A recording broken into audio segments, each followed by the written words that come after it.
Champs, baby, Graph Champs, we live, we back. Y'all niggas is lucky to see me back. Yo, what it is. I'm still waiting for people to jump on. Yo, Graph Champs. Season 4, episode 8. Episode number 8, season 4, baby, of Graph Champs. Here we go. Let me just throw on my motherfucking theme music real quick. Diablo, S.R. the General, full blast of beat. Salute to everybody, man. Shit alive, you heard? Yeah. Shout out the Graph Champs. Shout out the Graph Champs. Shit alive. Shout out the Graph Champs. Word. Shout out the Graph Champs. Welcome to the Graph Champs. We appreciate the love and support for all the Graph Games. The most amazing and iconic. Shit alive. He is smashing it from the train yards to the rooftops to the storefronts, highways, catching wreck.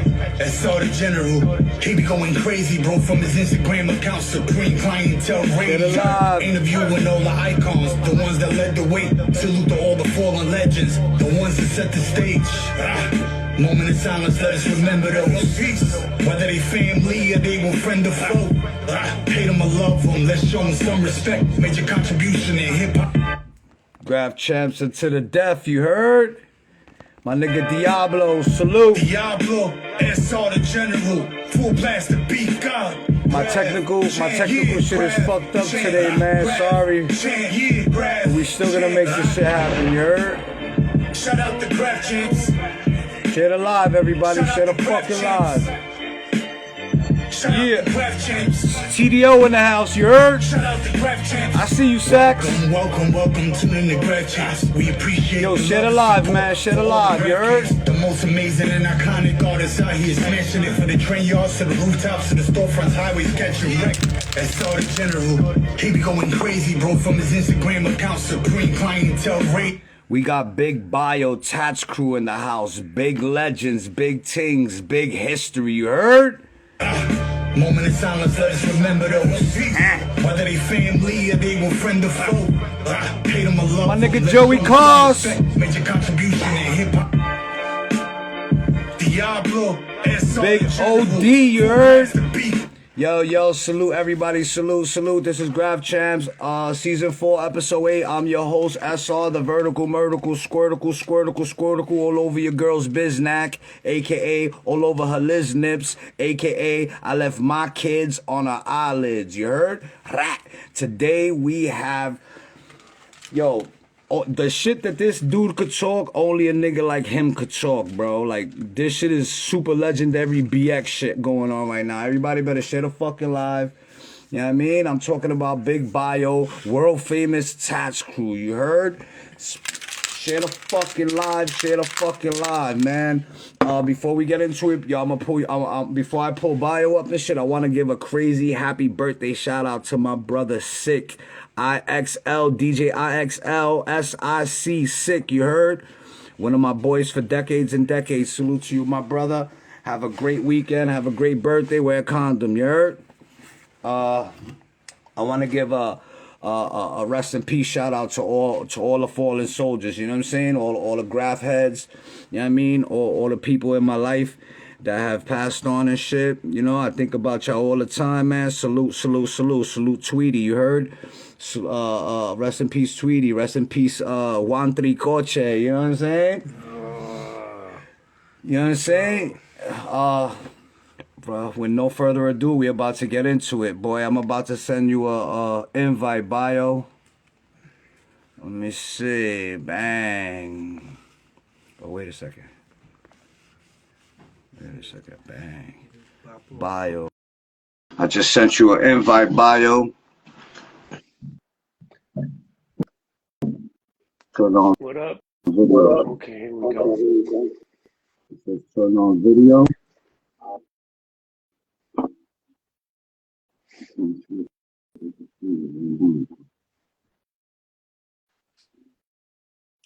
You can see me, BIO? I can see you, yeah.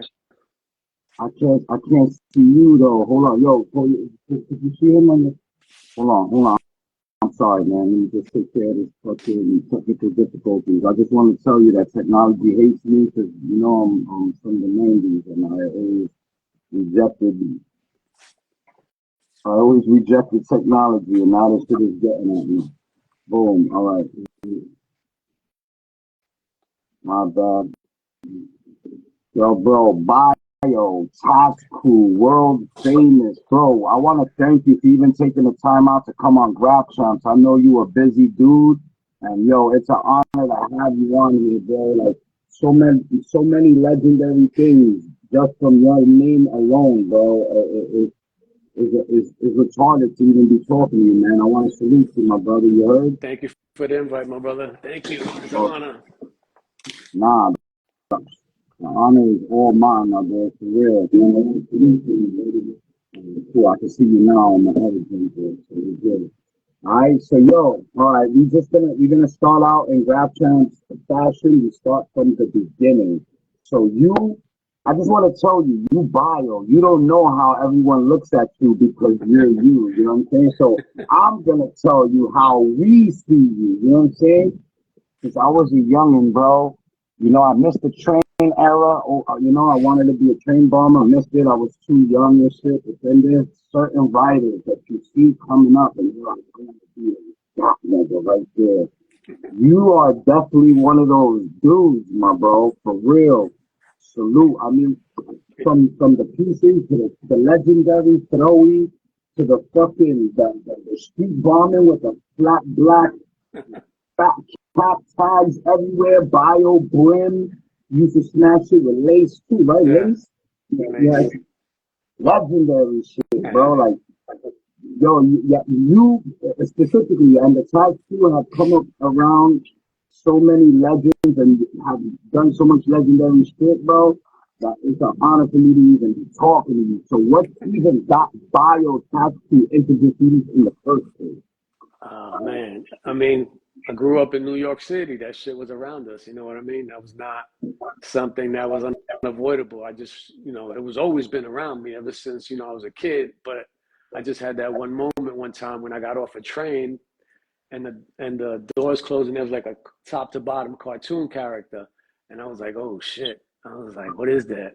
So I grew up in a Bronx River project. So I went back to the projects and I started asking everybody in the neighborhood. I said, yo, I saw some shit on the train. They was like, no, that's graffiti. I was like, graffiti? I was like, what's that? They was like, you got to get a name. You got to get up. I was like, oh shit, I got to get a name. I got to get up.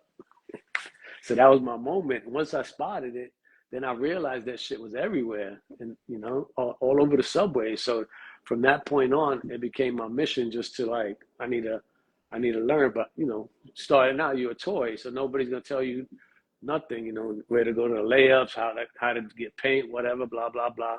So you connect with other toys who know just about as much as you do. And you figure out, I'd be like, I know a spot where we could steal 2 cans, or I know a spot where we could do this. And little by little, you figure it out. Yo, so because the graffiti, all right. So like when I interview trained dudes like you, and 'cause the same thing with me, it still fucks my head up because I think about it like how if you're a toy, you just start just to be a street bomber in the '90s starting off, it was hard enough. So imagine like trying to find the layups and like, go in there and not be scared, get robbed, and you know when to go, not to go. Like how do you even start to figure that shit out? That shit is I crazy. mean, you connect with other dudes that got a little more experience or whatever, what have you, and you go about your business and be like, this is what I'm gonna do. And a lot of times, we be traveling to other boroughs looking for spots to get paint. Figure out we would go to like the elevated layups and jump in the tracks, check it out, come back out. You know what I mean? Just after a while, you start connecting with more and more people that know what's going on. And once you get your little crew together, then you start doing your thing and make a name.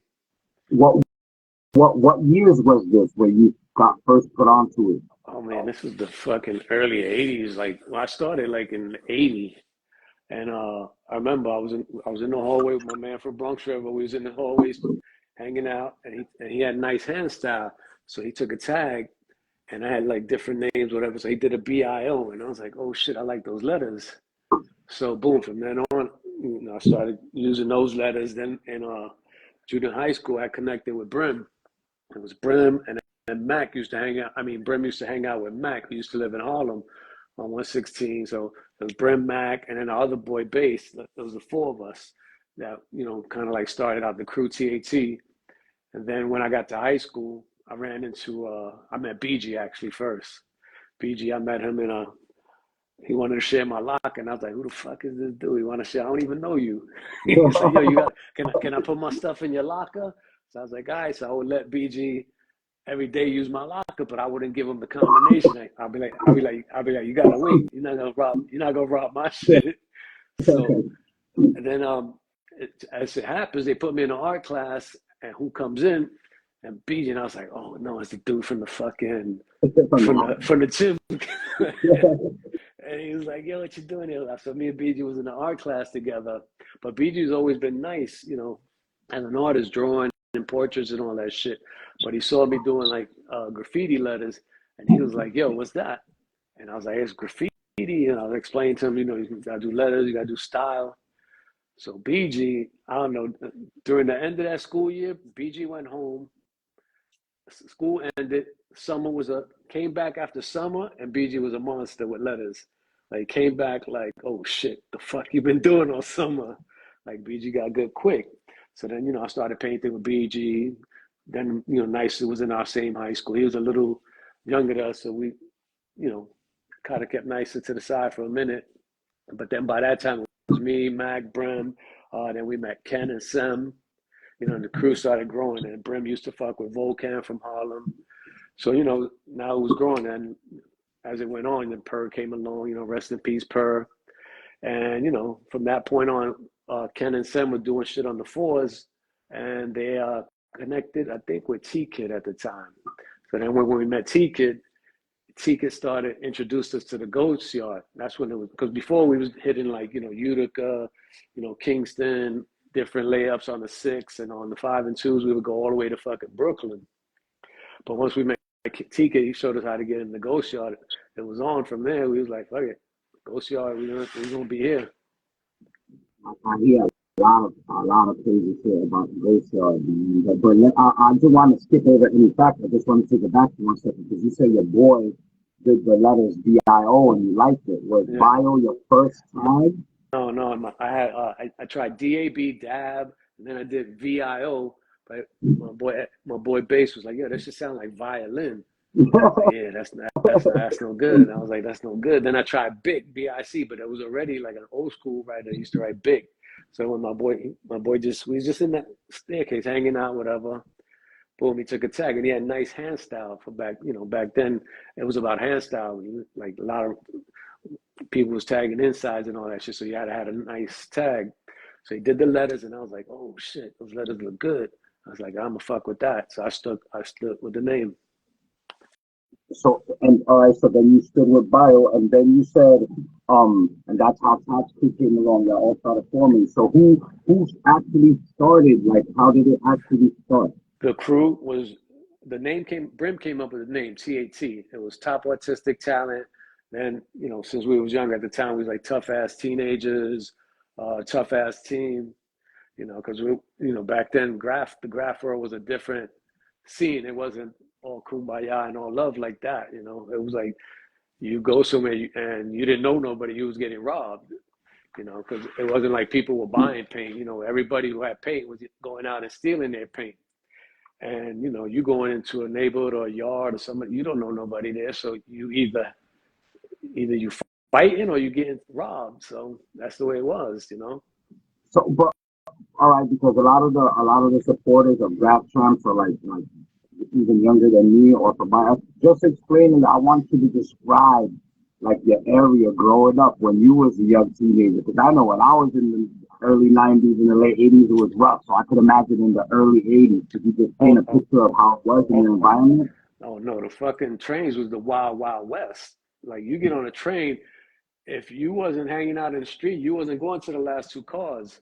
Because in the last two cars, everybody was smoking, drinking, radios, everybody in the back just wilding out. You know, it was like a whole different world, the last two cars of the train. So, but that's where everybody went, you know, that's where the fights happened. That's where the smoking, whatever, everything that was going on. It was really New York City was the Wild Wild West. Like Times Square wasn't clean like the way it was. She had all the porno theaters. It had everybody out there from all boroughs, like wild. Like New York was rough. So, you know, obviously graffiti was a street game. So everything wasn't sweet like it is now. You know, it was just about, you know, you got to handle yours. You got to be out there, maintain. If you're going to be out there painting, you going through the streets at night. You know what it is. It's a fact. Boy, it's rough. You had to be balanced to be on the last two cars. Yeah, the last two cars. Yeah, the last two cars. That's so now TATS CREW, because all of you guys are such fucking amazing artists, bro. How did all? Because you said Nicer was or BG was a nice artist already when you first met him. BG was up. So how did y'all all? We connected. We connected in Janesville Road High School here in the Bronx.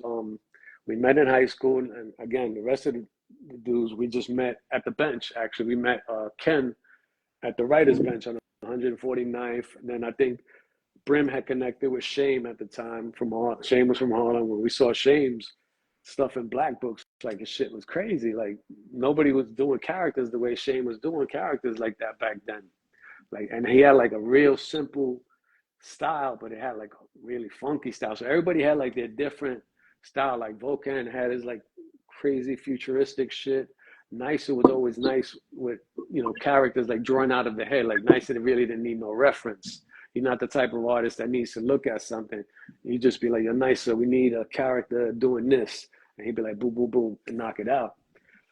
But everybody had like their talents, you know. Some of the crew obviously was more focused on buying, like Brim and Mac early on was focusing on the insides, you know, just hitting all the insides. And that's Brim had started painting with Shame, and then me and Mac continued painting, like bombing the insides and shit. Some nights we would just spend all night just hitting layup after layup or going to the yard, you know, rocking with markers, flooded markers, and getting in. And then we got into like, obviously, you know, back then, little beefs and shit with other writers. We had like a full-on war on a 6 train crossing out this other crew from like down, I don't know, they were downtown, midtown, wherever the fuck they was from. But that went on for a few years, but it was chaos. So right when you first started was like the mindset like, yo, I'm gonna become like a graffiti writer, or I want to start smashing shit, or it was just for fun shit. Now you gotta understand, when I first started, there was so much shit on the trains already. So when I started looking at trains, I was like, oh my god, look at this shit. Like to me, these motherfuckers was like Picasso's. Like they was like, this is all I knew. Like, you know, you had the Dondis, you had Lee, you had Scene, you had the TMT crew. You had so many different crews. You had Dez. You had so many people, like, you know, pulling out trains. You know, the rock stars. You had Shy 147, Drake, you know, who was Cos 207. You had all these guys who, you know, Kel, and these were the guys that I got to see more because they were like, you know, they would do stuff on the 6 train and stuff like that, and they were closer to home. You know, like Van Tu, who was part of Rockstars, lived in the neighborhood, so I was able to like latch on and look at their style, what they were doing, and you know, they were just, to me, they were like nice with it. I was like, oh shit, like the amount of colors they use. Like for me, coming up as a young kid, I'm like, yo, man, how they got so much paint? Like, how they doing this shit? Like, so, you know, and as you know, you learn, you figure it out. Well, so then y'all niggas all become nice. How did it come? Because, you know, TATS CREW, you know what I mean? The crazy shit is, there's the funny shit. We would always think we was good, like believe that shit, like we really believe this shit. Even though we was not the best, we believe that shit, like we good. And I think everybody does, because I see my shit from back in the day that I thought was hot, and that shit was mad crazy, bro. But we was believing our own hype. We thought we was good. Like, you know, we did a car, we were like, oh, look at that shit. But after a while, you know, obviously years of practice and putting in the work, it got to the point like, all right, we know what we're doing. So the street bombing, because I personally know you not only by the throw, that fucking legendary lowercase BIO, but The tabs, bro. Oh, flat black, nice, fat, properly Yeah, placed, yeah, bio and boredom street bomb. yeah. I always like the street bombing. I just, you know, that's part of the shit that always called me too. I enjoy that shit as much as, you know, piecing and all that. Like to me, that was all part of it. It was all part of the lifestyle. So I love the street bombing. I remember when I was younger, before I was a street bomber, I used to see Comet and Blade tag. I saw all the Comet and Blade throw ups on the 5 and 2s, and I was like, there wasn't a train that would go by that didn't have a Comet or Blade throw up.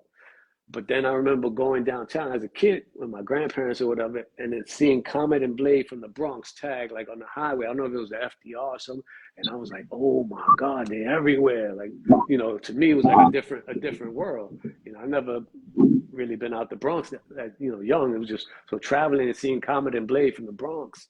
I was like, "Damn!" So, you know, as we got older, obviously the streets became part of it too. You know, we was doing trains and street bombing. I connected with Lays also, who was heavy into street bombing. He liked doing that shit. So we would ride out. We would ride out all night. We meet up and we'd be break night, hit as many spots we could. I asked a, I asked a lot of chain era dudes this shit, especially ones that did street bombing also. Like, what made you feel better? The drumming and smashing the chain, or the drumming and just killing the fucking whole avenue. Like, It's just fucking blasting shit with fat cats, doing field and throw ups.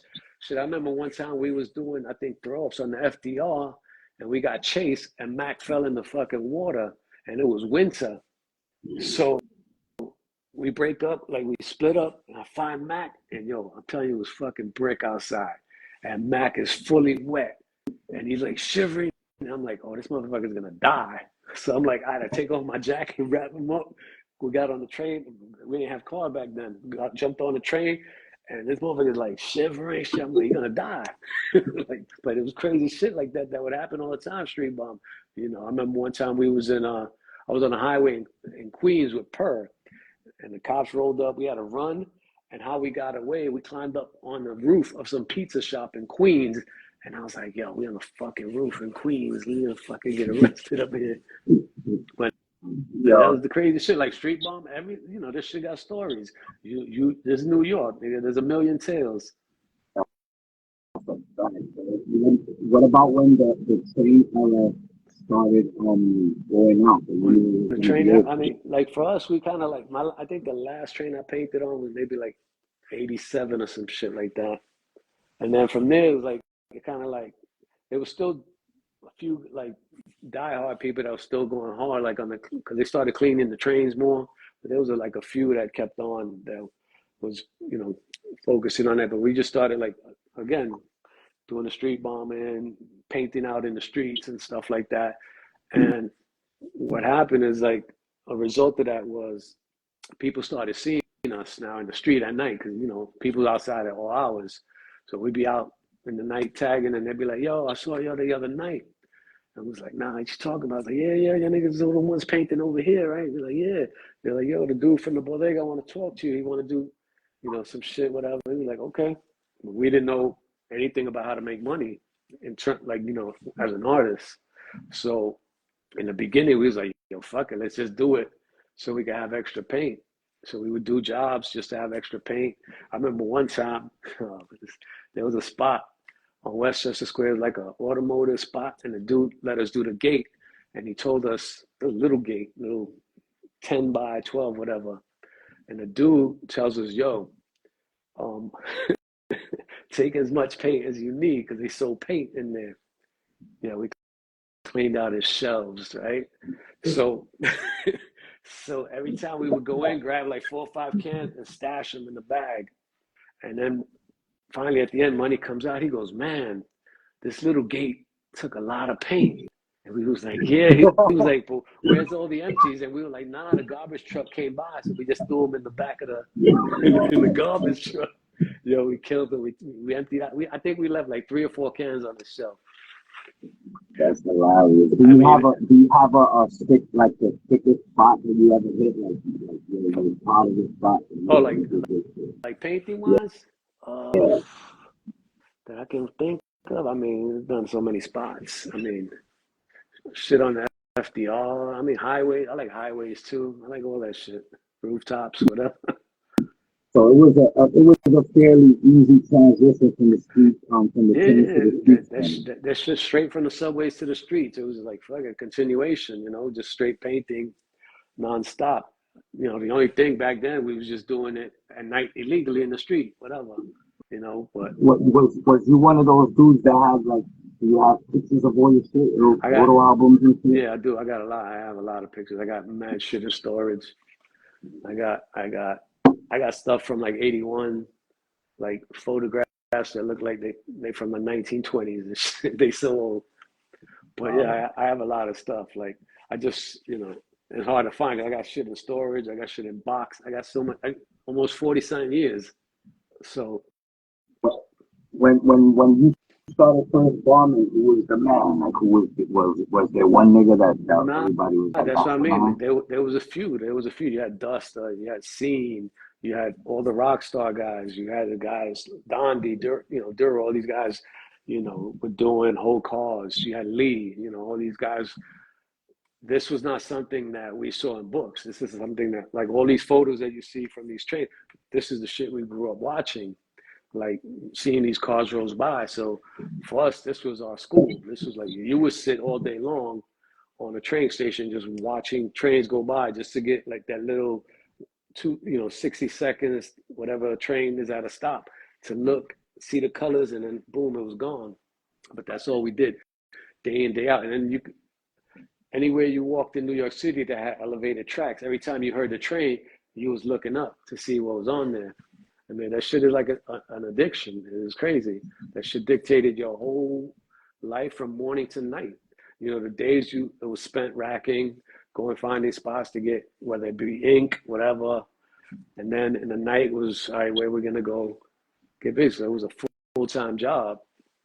Oh yeah, those were the funnest days. Man. Remember that shit? Just rack all day, hell, go bombing at night. Yo, Yeah. man.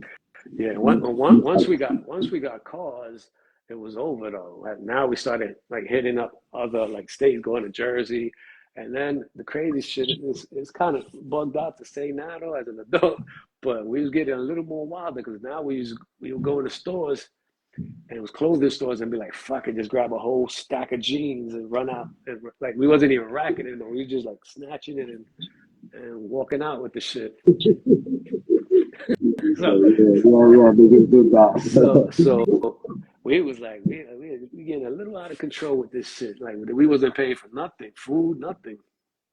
So did your mom and pops know that you was like right? Did you have to sneak out and hide it from them I or mean, anything? they knew in the beginning. They knew like because at first I was trying to hide the paint, so I had the shit stashed under my bed. But after a while, I had so much paint that shit you couldn't hide it no more. And plus, I remember one time I was tagging in the hallway, and my pops came home from work. And he was like, "What the fuck you doing right now?" I'm like, "Oh," he called me. So they knew at that point it was all. I was like, "Fuck it." I was just it. This is what I do. So, all right, when you was coming up in the Bronx, because like there's so many legendary shit that comes from the Bronx. The KRS-One, the Zulu Nation, all types of shit. You know what I'm saying? You grew up all around all of that shit, Yeah, I right? grew up in Bronx from a project, so for me, the music and all that shit was always like the whole hip hop, the parties and all that shit. Was right there in the center. Right down. I lived in 1440, and the shit was right there. This was like Zulu Nation, home base, really. So I grew up around that whole culture of hip hop. It wasn't. It was. I don't know. It was just like everyday life. You know what I mean? It wasn't. It wasn't. It wasn't even on the radio yet. That's how crazy. That's how far back. The shit was just like a neighborhood shit. You would get somebody would come home, somebody older brother come home with a cassette tape that he made a copy of somebody else's tape, and we all listened to that shit in the hallway. Like yeah. Like some of the parties at the time, we was too young to go to. So the older cats, when I say older, they was probably like thinking back, like 16, 17. You know what I mean? They was bringing back the tapes, and we would listen to. And then when they used to do the parties outside, that's when we'd be able to see them live and shit. And they're like, they to us the MCs, and they were like celebrities. You know what I mean? Yeah, that's crazy. The only reason I asked the question is because the Bronx, that shit is different, man. Because you see that the flicks with like the writers and they do with, who heard and fucking, the recipes guys and KRS and Fat Jono. I be hating. I be like, damn, they left me. This that's jealous, yo. I was jealous of that shit. So you would be like wrapped up in a lot of celebrities and shit. Like when you see a Drake and Fat Joe do it, those kind of things. It was fire. You know what I'm saying? Just to know that a real on nigga was one of us. You know what I'm saying? When we first met Joe, Joe was writing crack at the time. He was writing crack, and obviously had a crew called TS. I think he had gotten from these older cats, Gizmo.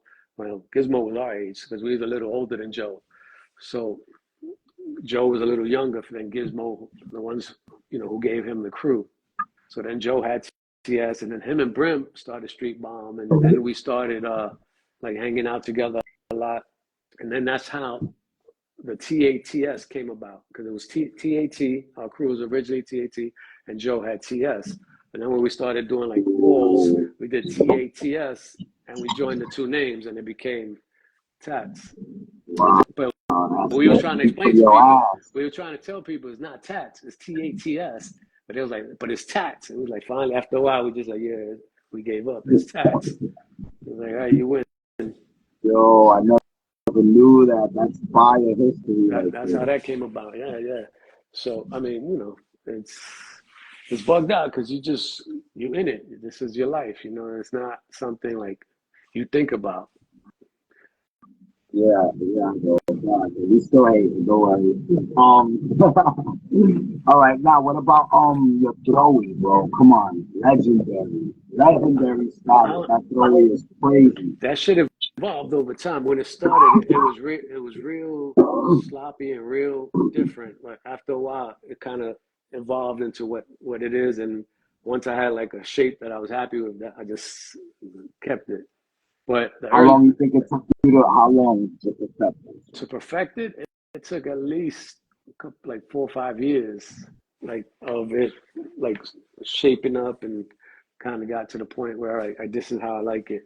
But if you look at some of the ugly shit, you could see what it was going to be. Kind of like the shape was there, but it was some other shit. You know what I mean? That's crazy, bro. Wow. You got pictures of trains like with fillings? Yeah, I got pictures of trains with fillings and shit. Like, actually, I got with the ugly fillings, like when they weren't fucking perfected yet. Remember when we we was toys when we started. Our shit we thought it was good, but it was whack. But over the years, we got better. What about that? What about that video? I mean, it was in the video, so the fucking Kanye shit, which Nas, the Rakim. Oh, with Premier, Rakim, Nas. Yeah. Actually, that was a video for Nike. They were doing like the anniversary of the Air Force Ones or some shit. So they had reached out. So I think a director from France did that, and they wanted us to do like all the artist names. The only one that we did Rakim's at our office. So Rakim came to the office, and we did his part on the rooftop. We did KRS one on Simpson Street. But yeah, it was cool. I mean, it is. I mean, we've done over like throughout the years maybe 27, 28 music videos throughout the years since the early 80s. Okay, do you have a favorite one? Like, what's your favorite one? The most funnest one? I mean, the Mad Lion one was cool. We had a good time on that one. I mean, they've all been cool. We've even done, shit for John Mayer, like videos. So they're all different. It's a different experience. Throughout the years, we've worked with different artists. How did it even go from that? Because I mean, this is like killing trains, then like going to streets and shit.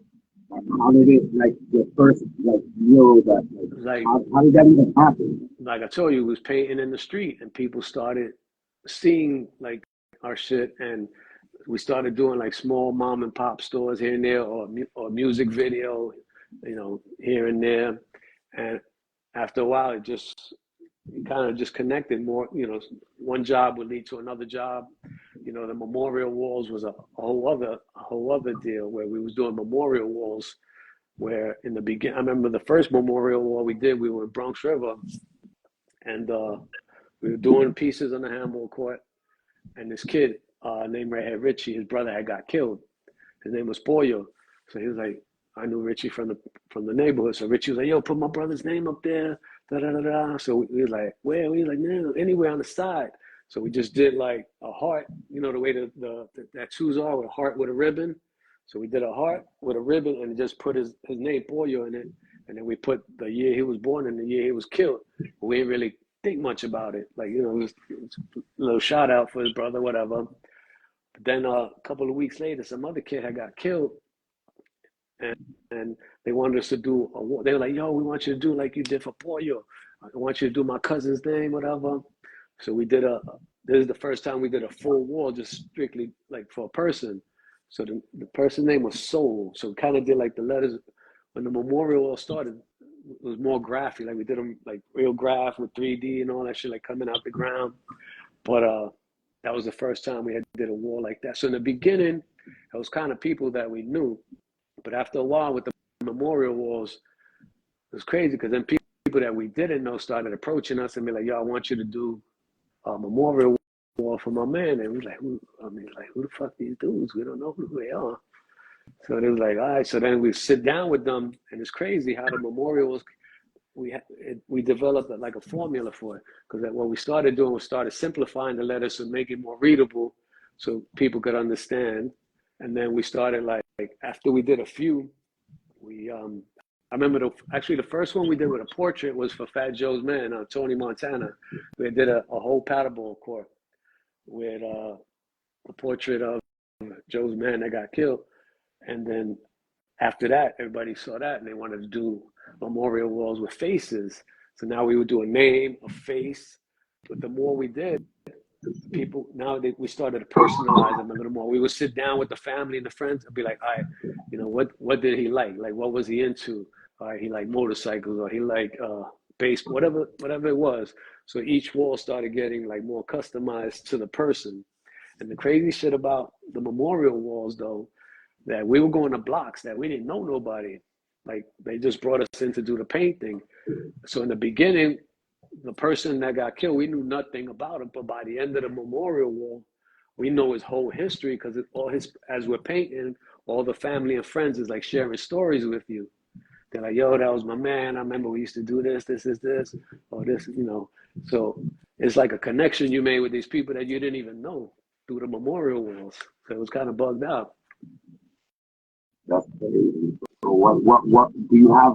Any of them is like the biggest one you did? Like, I mean, the most famous memorial is the Big Pun one. Is one of the most famous memorial ones we've done. But we've done a lot of memorial walls, like more than, you know, I care to think, you know, because at the time that shit became a thing where memorial wall was popping up in all neighborhoods. Like I said, we were going to all neighborhoods, so we would be doing walls for a crew from this neighborhood that just bodied somebody from somebody else's neighborhood. So then we'd be back in that neighborhood doing a wall for their people. So the shit, I remember one time we pulled up to somebody's funeral and niggas was like, yo, what you here to give out business cards? And we was like, come on, man, we're here to pay our respects. Your niggas coming, your niggas is coming to give out business cards at the funeral home. Yeah, but that's how it was crazy. What about because I be seeing like you be fucking paintings, yo, man. Like, I remember the whole thing, like so, you know, I was researching shit, you know, for this interview or whatever, and the pieces that you be doing now, nigga, even crazy. I mean, I just like that. To me, like, I get bored easy, so I always change up my style. Like when I'm painting, I don't know. Sometimes I like to do simple pieces. Sometimes I like to get real complicated. And I remember early on, I used to be like, damn, I ain't got no real identifiable style. Like I don't have like you look at certain artists, you be like, all right, that's this person's style, whatever. And I was like, I felt like, damn, I don't have that. I don't have like a signature style. So I was like, fuck it. I just went with everything. I'll do bubble letters, block letters, whatever I need. You know, I like doing all of it. That's a good thing though, because it means But I, that but shows how I, versatile you are. but I didn't know it back then. I thought of it as a bad thing. I was like, I don't have a style. Like I was like, fuck. Like I need to get a style, but I couldn't settle on anything, so I just did everything. Now I'm gonna start picking with the people today, and I'm gonna start asking the harder questions.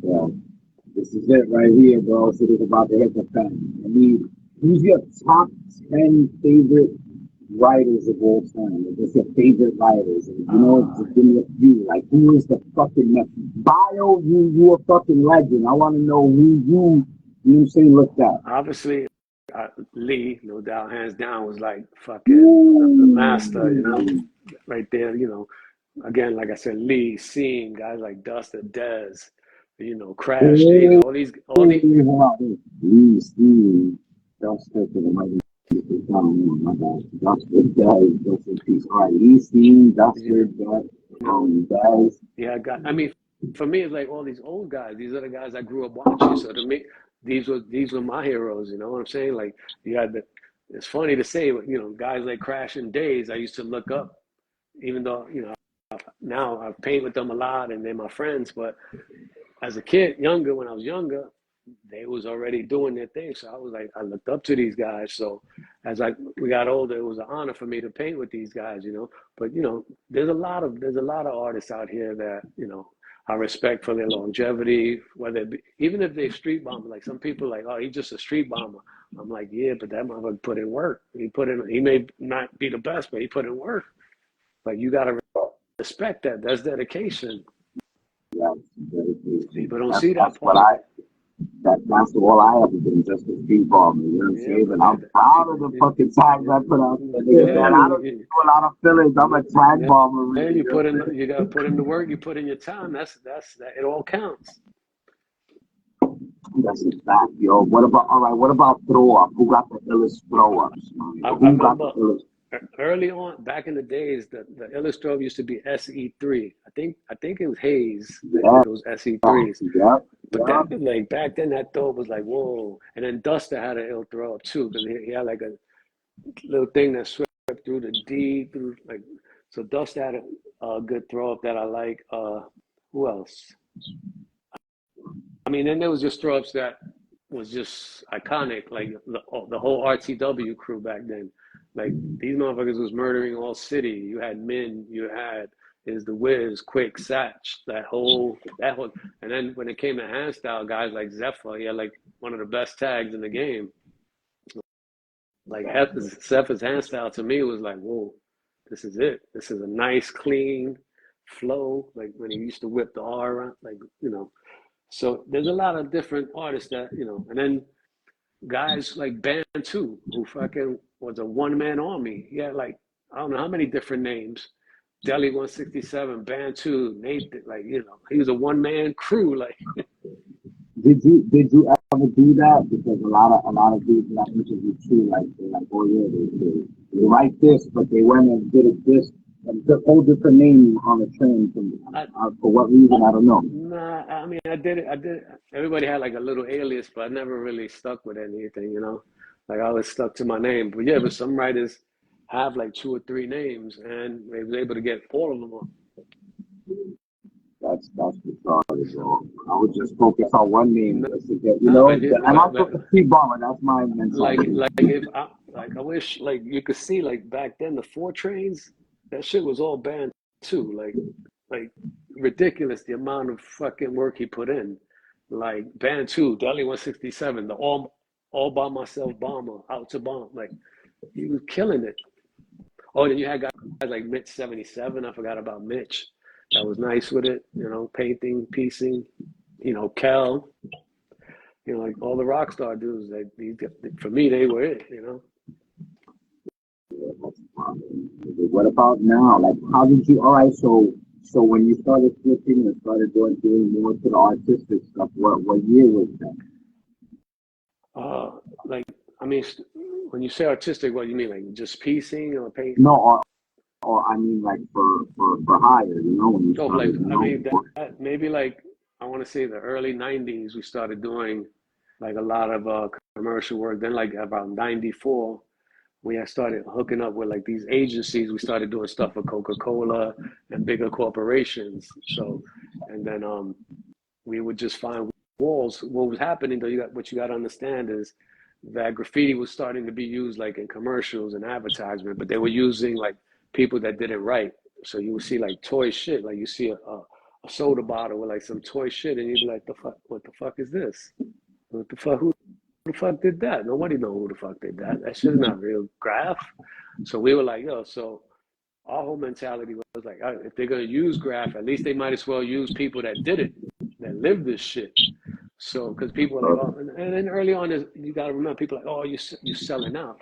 Like, nah, this shit is not selling out. They're taking it over. You need to get involved. So we like, fuck it. We got involved, and we kind of became that connection from corporate to the streets.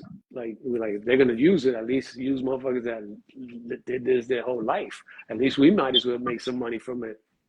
So that's how we kind of got into the business side, and then, again, we didn't come from like business families. So learning about shit was what we learned on our own, trial and error, give a price, realize we got jerked. We thought we got good money, but then when you realize, oh, this shit was going to be a nationwide campaign, we got played, but you don't know that in the beginning, you know what I mean? So throughout the years of getting played and learning, and you figure out, all right, you start asking the questions, and you start thinking, now this is what it's going to cost, and if you're going to use it for something else, then you got to pay on top of that. So you start learning that throughout the years, so, but again, that just comes from experience doing it. It wasn't like it was taught to us. Yeah. Trial and error, bro. That's a motherfucker. But look the way y'all now, you know what I'm saying? You conquered the mountain, crazy. It's life, it's a learning experience. You continue. Even today, we still learn. There's some shit we don't know. We're going to learn it, the hard way or the easy way, but we're going to learn it. Well, so you said like 94 around there. So when that shit started taking off and shit, so that's when you like dive down on the real like street job. Yeah, like we stopped, kind of slowed down in the streets a little. Like, I mean, I think the last time I really went street bombing was maybe like 94 night. Me and BG, like a couple of nights, we were like, fuck it, we like, let's just drive around, do like filled in throw ups or whatever. But after a while, that shit, so many years of that shit, it's like, how long you gonna, I mean, don't get me wrong, I like this shit. I would still do this shit if I wasn't gonna get locked up. I'm not trying to get locked up for no dumb shit right now, but it's like, I like this shit. Like, I see the crazy shit. I see these motherfuckers rappelling down the sides of buildings now.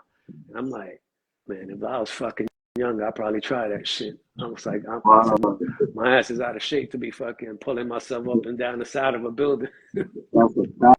I've had 5 niggas saying me at the job in the front side. But yeah, so you have been through so many errors of graphics, so you said that you're still looking for wars, you still always seeing what happens. Yeah. I'm always pay attention and see what the fuck is going on. Like, even though I'm not doing it, I know what's going on. I see, like, I don't get to see everybody. I don't know all the ins and outs, but if you're getting up, I know what the fuck is out there. I've seen it. I've seen like who putting their name out there. I see whatever little beef sometime, whatever's happening, what have you, because that shit is part of it. It's always been a part of it. But again, like, the problem is, after a while, after doing shit and being like your face exposed, it's not like you could go and write the same name and think they're not coming to knock on your doorstep. Like, it's not like I'm gonna go and do thoughts all over the city with my name, and then go to my office and think they're not showing up the next morning and be like, is you out of your fucking mind? What's wrong with you? Because we've had our offices raided, is what I'm telling you. Yeah, that's why I was just about to ask you. Did you ever afraid of that really happening? No, it did happen. They came with search warrants. They fucking with the windbreakers. The shit looked like a little Hollywood movie. They went through all our shit, all our stuff. And what happened was, some dudes that came visiting from another country. So they came through the office, whatever. We hit them off with little stickers, business cards, whatever. So they went out bombing and got caught. So the cops used that as a way to get into our office. They were like, this is the place where they're going to get the information on where to go, you know, do this, X, Y, Z. And I was like, get the fuck out of here. I was like, you're going to tell me because somebody came to visit us? If somebody came to visit me and left and killed somebody, that's not my problem. Like, I'm not responsible what somebody does once they leave here. They were fishing, bro. They were fishing. You know that, but they was fishing because they went to every single landlord where we had painted, and they were asking the landlords if we had permission. And how we found out, because some of the landlords was cool with us, and they were like, "Yo, the cops was here asking about you." And then what we realized, after everything came out later, they were watching us for like a year and a half. So they would be down the block, you know, painting, and like when we're painting, you know, and at the end I remember this, they took our cameras, they took a bunch of shit. We never got any of the shit back. But after a while, like the lawyer had to be like, either you're gonna charge them or we're gonna file like, you know, you're harassing them. And eventually they just left us alone. But we never got any of our shit back. What about crazy bombing stories? I mean, what are your craziest bombing stories? I mean, like I told you, one where Mac fell in the water. I mean, it's a bunch. It's different shit, like different nights, was whatever it was, you know. You in different spots all over the city. It's just bombing was always a fucking event. Always something's gonna happen. What about this? When you was bombing, you never, or when you first started fucking bombing, you said you was looking up to niggas like Lee and C. Did you ever meet any of them when you was in that young stage? No. That's the thing about back then. You ain't had no like internet, you ain't had no Instagram or none of that shit. So a lot of times you didn't even know what motherfuckers looked like. The only reason you knew somebody wrote, like if you looked down and you saw like ink on their sneakers or like, you know, little spots of paint, and they'd be like, yo, you write? And be like, do the whole dance. You write? What you write? What you write? But nobody really knew what nobody looked like because there wasn't no fucking videos. There was no magazines, no pictures, none of that shit. So you didn't get to meet these guys that easy. The only time you really met people was when you went to the bench, the writer's bench on 149th and Grand Concourse. And I remember the very first time we went to the bench, we was young. And again, the bench is the last car of the fucking train. So everybody's there hanging out. So we get there, and these motherfuckers like Case 2, Smiley 149, all these motherfuckers look like grown men to us. We was kids, but they was probably only like maybe 18, 20, whatever. But they look like grown men to us. So you get there, you be like, this shit look like motherfucking bullpen. Niggas is like posted up. These niggas in this group over here. These motherfuckers look like they're about to rob somebody. So the first time we went to the bench, the doors open, we looked out. We was like, nah, we're not getting out here. Fuck that. Like, shit looked too wild.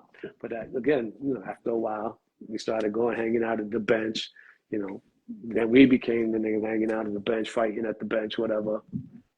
But like that first day, I'll tell you, that shit wasn't. When them doors open, you heard all the rowdiness, the rah, rah, rah, and you're like, oh shit, motherfuckers is grown, right? That's fire. A lot of same dudes that I basically talk about the bench.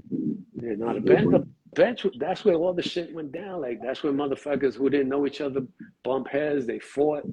They're like, they're like, who's this in it? Oh, that's that motherfucker right there. Boom, boom, boom, boom. Motherfuckers thumping. All right. Who's the fucking your Bronx? We always talk about this shit, the sick lineup, yo. Even from through all the areas of the Bronx has bombers for days and days and days. Give me your top, as you could say, top notch nigga from the Bronx. What, painting or bombing? Go for either, whoever you feel needs to be on that list. I mean, there's a bunch of people from the Bronx that really got busy. You know, you got COD crew, you had, but then you got the younger cats that came up, like, you know, Jew BT, all them cats got busy. King B and his crew, UW, got busy for a while. So it's been like different groups throughout the years. And FX was doing it, you know, when we had the beef with Purr, and Purr had broke off from us, where we wasn't fucking with him we ain't fucked with him for like 20 years. Like Purr was, me and Purr was real tight, but we got into some beef, and that shit lasted 20 years. So he started FX, but FX was doing their thing, you know, for a time in the Bronx. You know, there's a lot of niggas, and there's some niggas that we fucked with before that we don't fuck with, so I won't mention names. But, you know, we've had a lot of people that got busy.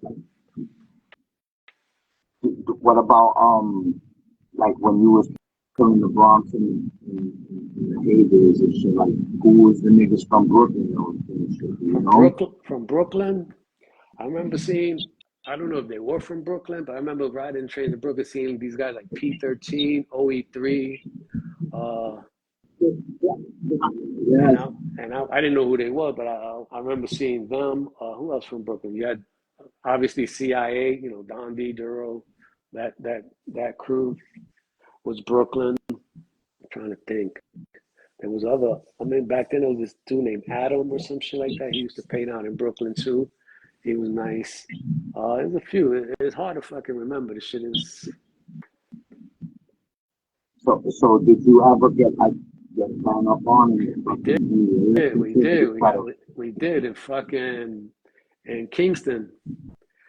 We was up in Kingston in the tunnel, and we fought all the way home. We fought because we got robbed for one can, and we was fighting the whole way home. For what can? We had like 2-3 shopping bags, but we was in the tunnel. And this dude ran up. I don't even know what they wrote at the time, honestly.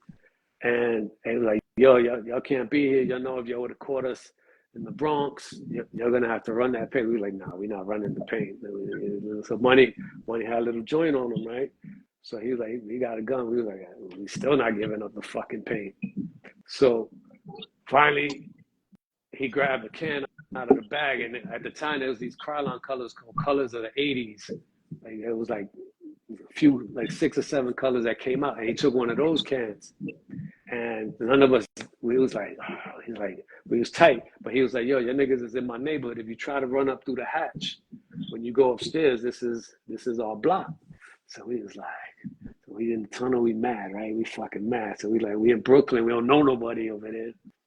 So he's like, all right, you got that. So he was like, yo, the Money was like, yo, you're gonna finish your pieces, but y'all gotta get up out of here. So we finished our pieces, and yo, trust me when I tell you, we fought from fucking Brooklyn all the way to the Bronx. Why the fuck you let him take a fucking can? What the fuck is?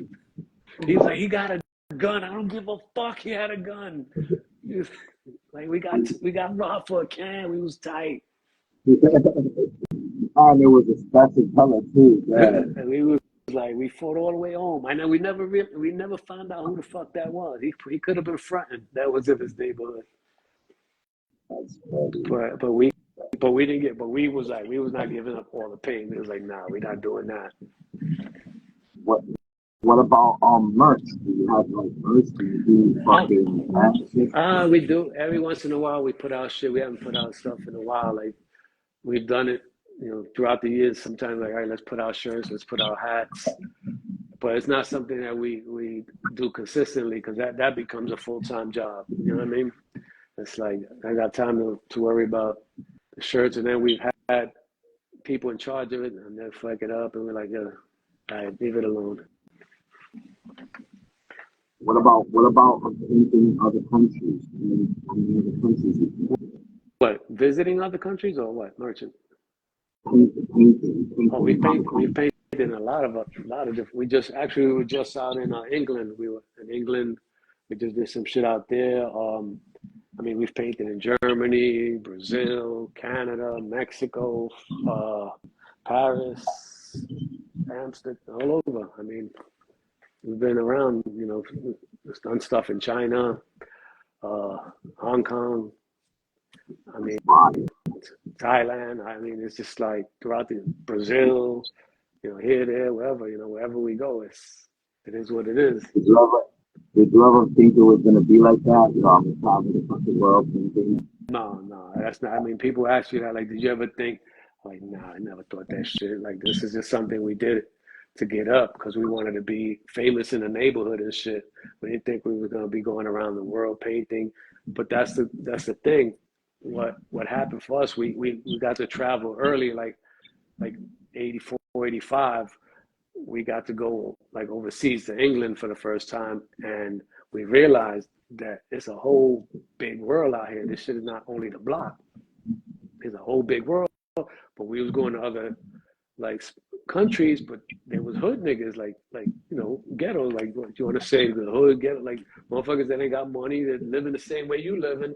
The only thing they got an accent. They got a little, they talk a little different than you, but the stories is the same. Like this motherfucker shiesty, this nigga a comedian, but you know what I mean. So it was like it's a whole world out here. So we started making friends like around the world and connecting with people from different countries, and you realize that the world is really a small place, but it's a lot bigger than your block.